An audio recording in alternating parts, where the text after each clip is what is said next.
In Commitment 2020, we are 48 days away from Election Day. President Trump is back in Washington today after campaigning in California, Nevada, and Arizona. Now, his trip included a brief stop in Sacramento this week. KCRA 3 political analyst and senior vice president of Randall Communications, Kevin Riggs, joins us for the Riggs Report this morning. And Kevin, will his visit to McClellan Park have a lasting effect on the upcoming election?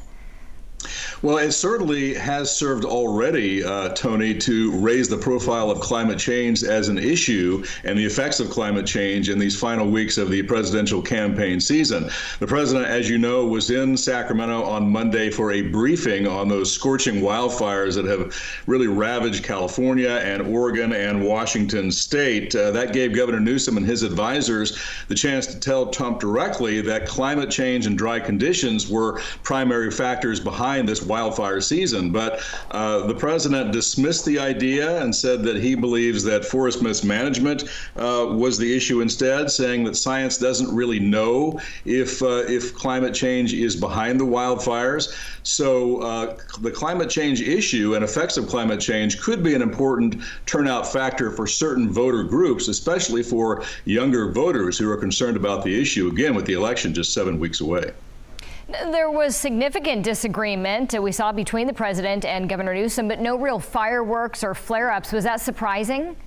Well, I think Governor Newsom made a strategic decision to have a civil and respectful discussion with the president on the issue of climate change. He knew that Donald Trump was not going to change his mind about his belief that it's forest mismanagement that's behind these firestorms, and he knew that Donald Trump would also use the platform at a meeting that was supposed to be originally closed.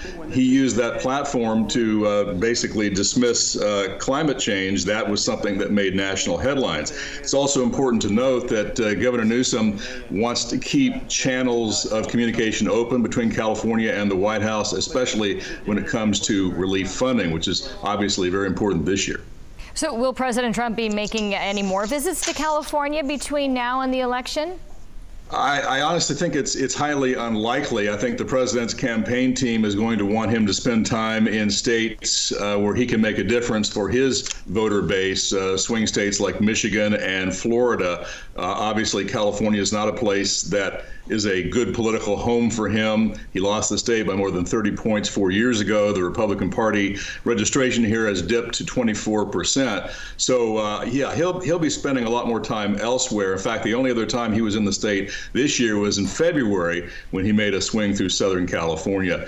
We won't be seeing him again between now and the election in November, I don't believe. All right, Kevin, thank you. We appreciate it. Kevin writes a political blog. You can read it on the KCRA 3 News app every Thursday.